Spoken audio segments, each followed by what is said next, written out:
another day, another plant delivery, and a very sunny day as well. Let's take a look at what I ordered because I cannot remember. So this is the Aquaflora Easy Grow range, and they are so good. You get so many plants in each little pack. So what we've got here is a ton of Monte Carlo, Glossostigma, and I opted for spiky moss. You can't really see it, but yeah. We'll start using a little bit more moss in some of my scapes. And then up next, I've got like 2 trays of epiphytes because I've got a specific tank design in mind for these. It's gonna be going over in the rainbow fish tank, but I needed a lot for what I've got in mind. There we go, so we've got some beautiful Java ferns there, like your sort of larger size ones. Then we've got some little Windelovs down here, looking good. Some of the best looking Bulbitis I've ever seen in my life. And this here is my absolute favorite Bus. You see that? Look, I don't know, they grow really well and compact. And they're called Bucephalandra thea. How do you say that? Theia? Yeah, we'll go with that. And then Anubias Nana Mini, perfect. I think this is the perfect size. I find the bonsai a little bit too small, and I find this absolutely perfect for almost all scapes. So combined with the moss, we've got some great epiphytes there for an awesome tank I'm gonna set up soon. Okay, so we're now on week 3 of the 8-foot aquarium, and it's really starting to get there now. It's starting to come back into us. I don't know what that means. So in the previous video, when I did a tour of the whole aquarium, I just did a bit of a glass scrub, scooped out some of the plants from the top that have sort of come off of the plant. Tends to be of me only the lower part of the plant, so the odd few leaves at the bottom, for some reason just, I guess they're not receiving much light, so they float off. There's a couple up there. We did have an absolute ton of diatom algae just covering all of this decorative sand in the front here. There's just a couple of little tufts left now, and I've not done anything to it. I've not taken it out. I always find the best bet with an aquarium that's like doing its startup phase like this, just to leave it, let it get balanced itself first. Once it is balanced, then you can start adjusting things that might need to be adjusted. If I was to do it all straight away, I'm just swinging at anything and I don't really know what I'm correcting.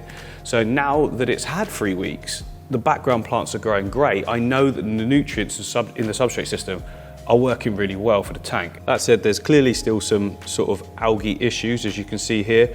I mean, that's still filamentaceous diatom algae. I think that's what we're calling it anyway. And then also behind it, if I zoom in, you can see there's sort of like a white misty algae on the Bulbitis. I think that's algae that was on there before I put it in. The fact that it's white is suggesting to me that it's kind of dying off. But I will add in some CO2 booster anyway, which is a form of glutaraldehyde, which really does help with stopping algae like this. Yeah, there's a little bit more up here as well, look, on this wood. You see there, that's the diatoms again, but the greenness that's on the wood there, that's not. I mean, this piece of wood here is the closest to all 4 lights, so it's getting hammered by it. So yeah, it will sort itself out, to be honest. Once the bristlenose have gone around and cleaned all the other areas, they will get to it. And you can actually see the bristlenose have been all over this wood, and look how clean it is. And that's how we know.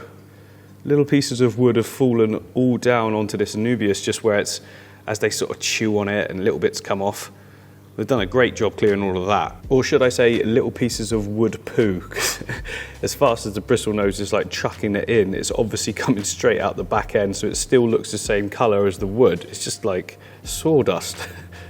Oh, speaking of the bristlenose, there we go. Look at that one. That's a really stunning one, isn't it? Kind of looks like it's like stars or something in the sky. Yeah, really beautiful bristlenose. There we go. There's some better shots. Look at these guys.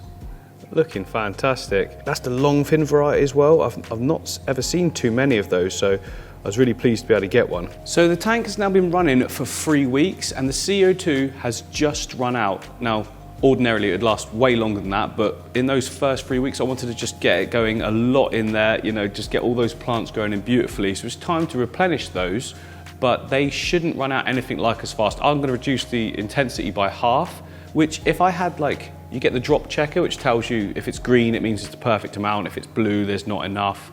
I think yellow is too much, or one of those. But I'll put it to about 3 bubbles per second each side, which technically probably wouldn't be classed as like the optimum range, but it's more than enough for me. I mean, I don't have to run any on here at this stage now with how well everything's growing, but I will anyway, because like I say, this is my showpiece tank. I want it to be really, really good. So a little bit of extra CO2 going into the water should really help with the plant density.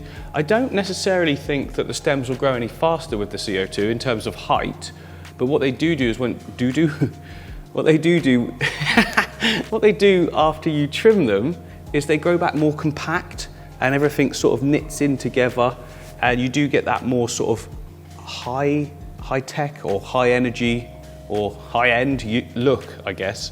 And stupidly, I tucked the bottles right in behind the filters, so this makes this a bit more awkward. There we go. Got it. One. Ooh. Yeah, don't be doing that. Still a little bit of CO2 left.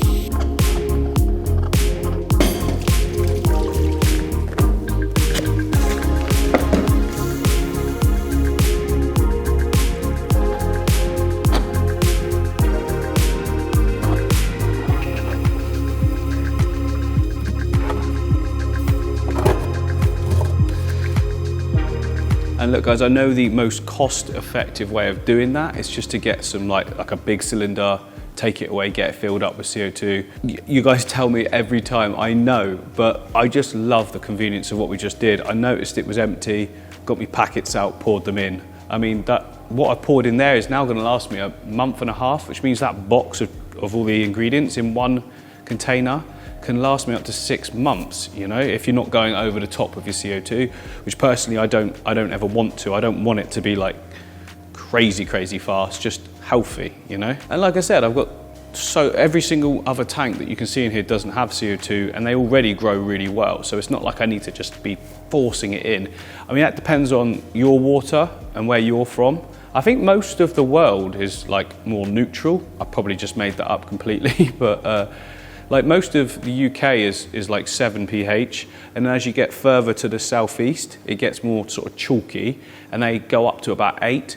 Now in a pH of 8, you've got to bring it down quite a bit to be like optimal plant growth for that sort of high-tech look. So they have to put in quite a bit of CO2.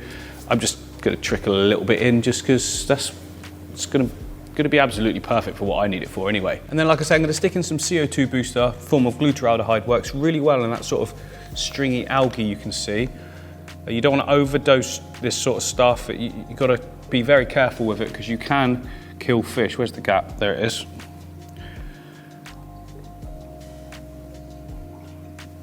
Just going to scoop out some of these sort of plants that have come loose. What's brilliant though, look, is that the surface is completely clear of like organics, you know, all that oily film. Stopped doing that. Another sign the whole tank is getting really nicely balanced, which is great. It's always good to see that. And with the tank having so many plants in it, I'm going to stick in a ton of leaf zone as well. The bottle's about there. I don't know what that is in caps. I'm just going to put it all in. The good thing about leaf zone is it's more of a sort of basic fertilizer. There's lots of fish. They're going to provide everything else the plants need. But this is mainly iron and potassium. And I found you can't really put too much of it in. Shouldn't be jumping off the ladders. Whoops, managed to spill a load of either leaf zone or water over the front. Don't want that, do we? Nice quick glass cleaning as well. I don't think it's dirty. Sometimes it's hard to actually see if it's a little bit, yeah, there's a little bit down here. We might as well get it nice and clean because I'm at a point now with the tank where I'm like happy to add some more fish, definitely. I think it's only progressing in a positive way. It can definitely handle a few more feature fish, you see. A bit more interest to the tank, also get way better schooling action with all the fish then as well, because at the moment they're just sort of going wherever they want, because why wouldn't they? There's nothing, not stopping them, but there's nothing to be slightly weary of. Don't worry, I'm not putting in anything that's gonna be like predatory towards them. Just they're all very big tetra, to be honest. I've had them all for quite a while, so they're thick and chunky, which means that what we're going to be putting in is not going to be able to do any damage to them or anything like that. To be honest, I won't even pay attention to them, but the smaller fish will pay attention to the bigger fish. And yeah, we just get a bit better schooling action. Just clean this all off first. We don't want to be putting some nice new fish in if they're new home isn't looking perfect. I mean, they're going to get in the tank then and look out and be like, oh, what's going on here? It'd be like turning up to a new home you've bought and finding the oven dirty. I mean, that's very off-putting, isn't it? So before we put the fish in, I just want to show you an update, well, not so much an update, but something that I've noticed going on in the saltwater tank, which is actually really exciting, because I've never seen it before. Everything that happens in this tank is new to me, because it's the first proper tank, really, that's got nems and corals and stuff like that in. Now, excuse the reflections for a minute. Fish, doing great. Let's have a nice little close-up of that beautiful snowflake clown, and the male at the back there. But if you look at this. So there's my anemone, and then there's like a split coming right in the middle, so you can see there's two sort of heads to it there. I think it's in a process of sort of splitting that one off onto that rock, and then I'll have two. I guess it's just over a month since I put it in the tank, and yeah, what a fantastic sight. Oh, sorry. I'm ready for my close-up. Yeah, it's so cool to see. To be honest, I'd be happy if it just kept multiplying over and over again and covered the whole tank in it. I just think it's one of the coolest things to look at. And maybe the more of them there are, the more chance there is of the clowns sort of hosting it. Some people have said to me that it can go a long time for the clowns because they don't really know, they're captive bred, they don't really know to go in it. But then one day that you can just come in and it just clicks for them. So yeah, still holding out hope for that. They do hang around that area quite a lot though. And then something else exciting as well, down here, the Duncan coral. If you have a look, there's two more now appeared. That small one right dead centre there, and this other one to the side that's branching out. So that's obviously doing really well as well, because it wouldn't be like splitting and growing, would it, if it wasn't happy with the water conditions. So I'm really pleased that I'm getting good success with this. I'm still not adding anything else just yet. To be honest, I don't think it needs it. If all the life that's in there like this is multiplying, then do you really need to add anything else to the tank? I don't think so. I'm really happy just watching it progress as it is. It's obviously all really exciting to me. This zoa on this side is doing well. You can see, like, nice and red. The one on the other side though, that's kind of gone a bit funny. I think it's as a result of the nem walking, and I use the term walking loosely, around this way right past it at one point, and I think it maybe stung it or killed it or something when it went round the back. Maybe it'll bounce back, I don't know. Do they bounce back? Let me know if you know if they do or not. So there's three kind of fish I want to put in. I've got flag aquarias over this side, and I've got some amazing keyhole cichlids the other side. I had them since they were little, and they're getting a lot bigger now. They're definitely due an upgrade, put it that way. They're not massive or anything, and they will get bigger, but they're a very sort of calm fish, so we're all good. I also want to put these angels in as well. You see, I was going to take this tank apart and do a specific setup for them, but they'll be absolutely brilliant in the 8 foot, and when Matt was here, he convinced me. He was like, yeah, go for it. They're of a decent size, but they're not so big. All the tetra are good size. They're used to having tetra in with them, as you can sort of see. We've got the phantoms there as well, so they're not really aggressive or predatory. They get fed often and they know that, hence why they're doing that now.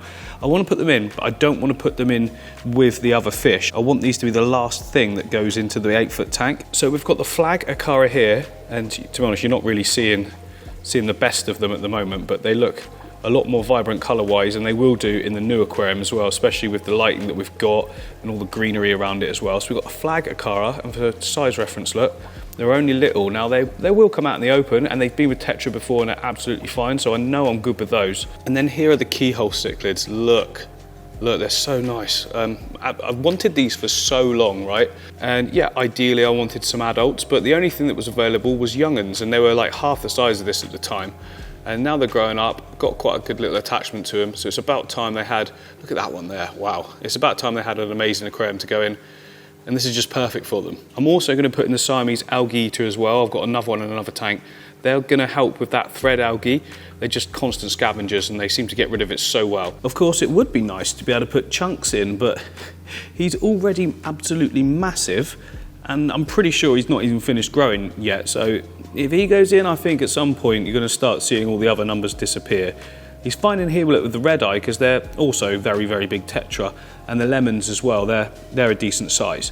But smaller sort of slimline tetra, I think he'd gobble them up in a second, wouldn't you? Wouldn't you?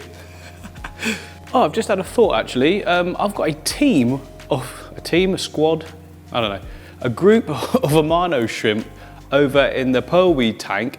Now that's just well established now. I put a lot in there originally just to keep everything under control, but there's no need for that anymore. So I can probably take half of them out of there, put them straight into here, and they'll actually go to town on a lot of the nitty-gritty sort of algae stuff that is kind of too small to remove by hand. They'll just constantly sort of work at it and get rid of it and just keep it like a minimal level as well. So in the last video, I trimmed this whole tank up, which is why you can see it doesn't look quite as green as usual. That's because the plants that were lower down weren't receiving light, but they'll bounce back really, really fast. And on the surface here, look, you can already see we've got loads of little casings from all the Amano shrimp. Oh, here comes one now. There's one there. Female up there as well, look, full of eggs. One right on the rock. I think we put about 20 in when it was going through its diatom phase.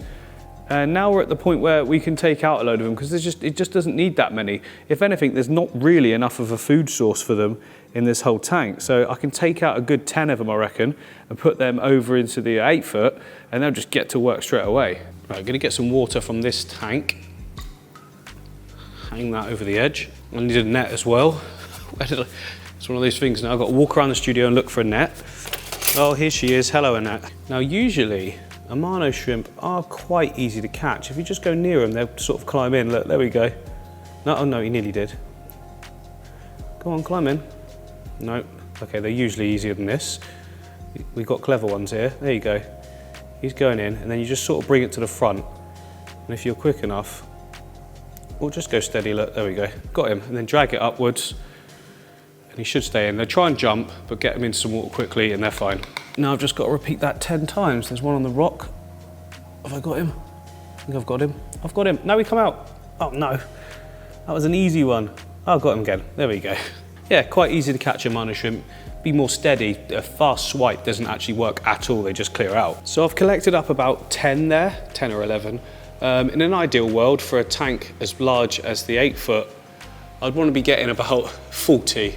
So next time at the shop, I'll get some more, but it's a good start. Let's get these bad boys in then. The temperatures of the tanks, both tanks, are exactly the same, so we're all good. And they're of a good size, these Amano, so there's no worry of the Tetra having them. We'll come to the front. What are you doing? Oh, there's still loads in the bottom. Out you go. There we go.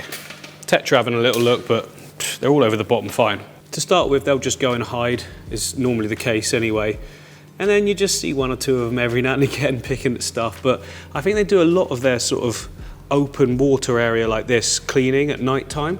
Because I've had instances before where I've just come in the morning, everything was gone.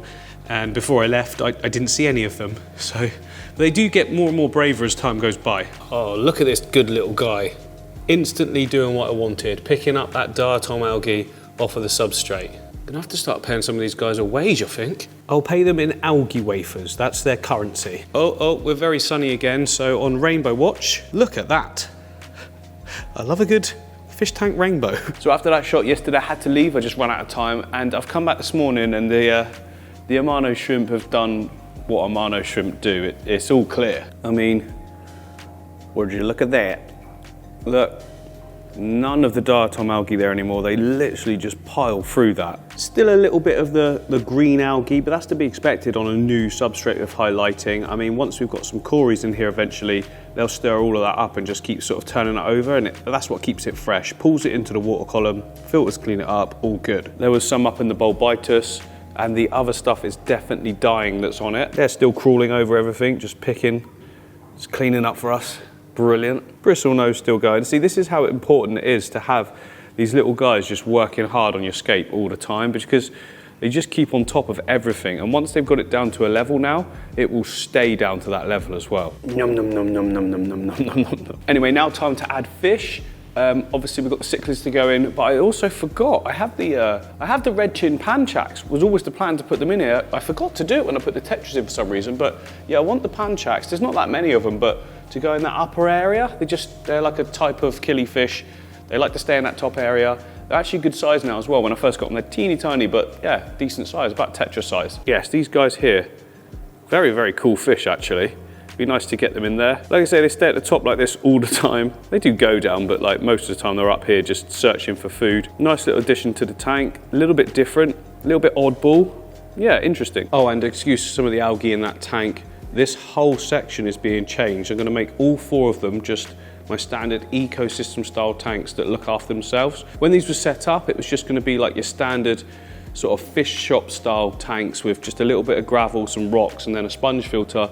It's just not my way of doing things. Tanks like that require a lot of algae scraping, stuff like that, which I don't enjoy doing, and it's not necessary. I can just set them up in a better way where they look after themselves, still quite minimalist looking, full of green, but with a proper substrate system. So once we've got all these fish out, we can then do that. So there's 8 of the panchaks, like I say. They'll probably stay at the top. Oh, they look so good. They look really good. There's a lot more colour in them under these lights than I thought. Yeah, look at that. There's a lot more sort of blue in all the fins than I was seeing in the previous tank. And they'll be slightly stressed as well because of obviously being moved, but look at that one. Wow, come right in the front for me. It's so hard to focus because they don't really stay still. Come here, little fella. Yeah, really pleased with these guys. Look at their chins. Oh, how cute is that? They've all just bunched together in the middle here. Right, now for the cichlids. Let's get the flag acara in first. They know something's going on. They're gonna look so good. Flag acara's ready. These guys are gonna look so good. I just know it. Straight out. Yes, I can already see their colors. Okay, one just went round the back. They're gonna be a little bit shy to begin with. I've always found them to be the most shy cichlid I've ever had, but once they get comfortable, they'll come out. Not seeing any right now as I'm looking around. They'll go, that was kind of the idea with those, to be honest, is that they're gonna hide in and around all these sort of like bases of the roots. So like in this one as well, it's deliberately why I didn't overplant this section, because I wanted to make sure they had like areas they can peek in and out of, and I'm pretty sure that's what will happen. Maybe shy is the wrong word. I think they're just more intelligent than other species, and they're very weary to start with, and they don't come out until they know that everything is safe and good. So we'll give those guys some time, but it shouldn't take too long, not with a tank like this, because there's so many places to hide. Like, you tend to see fish a lot more when you've got more hiding spaces for them than in like a bare tank with like 2 rocks. They'll just continuously hide. Panchaks are still here. Must like that bit. I've also just collected up about 8 more Amano shrimp, another bristlenose, and 2 Siamese algae eaters or flying foxes. So yeah, even more cleanup crew. The tank does need it. It's a big one, so it needs more than the usual amount. Right, and you guys just go as well. Oh, load still left. Bit of gunk in the water, but that'll be all right. I think there's one more in there still. Yeah, he won't come off the bottom. There we go. Now the good thing about having such a big cleanup crew is not only will they just get algae like this one is here, they'll also, any plants that did melt or didn't do well, for instance, down here we've got some S. repens that it just went. I don't know why. If you look across here, this one is doing absolutely amazing. So just sometimes it can happen. Not entirely sure why, but the Amanos and bristlenose will sort of eat off any of the degrading matter there, which means that the root system's still in place and you can already see new plants growing back. So it's another thing that they do really, really well. Just keeping on top of any plant melt, like this boost, again, hasn't really done well. Can't explain why. There's already a Amano getting near. They'll just take off any of the dead leaves and just leave the stumps, and all new growth will be really, really good. The Monte Carlo though, look, it's doing really well, and it's starting to spread runners, which is what I was hoping for, just to sort of creep into all that foreground area. It's just gonna multiply. Eventually these like sections should kind of join up. I will still try and keep a clean sort of look in the foreground, but it'd be nice to have that border of green as well. And there's the new bristlenose albino. Oh look, another worker, brilliant. Oh, Siamese algae eater, look, sifting through all of that sand as well. I was gonna pick off that algae, and look what's just appeared. Coming out, they're getting more brave, the flag acara. Won't be long, we'll see them swimming around the tank. Look at them, just waiting there. We don't trust this tank yet. Now it's obviously exciting adding any fish to a tank, but now this is the one I've most been excited for. Ever since I got these, I envisaged them in something larger. I didn't know when that was going to happen, but you know, today is the day. I wanted them from very early on in the hobby, and I never saw them anywhere, so I was really pleased when I actually saw a group of them. They're not that rare, but for some reason I just didn't see them anywhere. Here we go then, it's keyhole time. Now I'm hoping that these guys don't go and hide. They're normally a little bit more chilled and happy to be in the open water. They have just been taken out of their other tanks, so they might be a little bit freaked out to begin with. And they've gone hidden. But given a little bit of time, I don't think they'll be hiding at all. Panchaks update. We're now We're now over in this corner. So all the fish we've added are hiding in the areas that I thought they would. So in here, like just in that back area, I wasn't expecting the keyholes to be quite as hidey as that. And it's the same at this side as well. There you go, you can just see them in the background there. And I'm thinking, let's get some food in the water column and it might just sort of entice them out. I'll put the food this side and then hopefully by the time it works its way over there, it would have sunk a little bit more. Lots of fish, remember, so we need a good feed. Now hopefully other fish will sense the others all moving around. I'll do a tap as well because all the fish are used to tapping, meaning food is coming.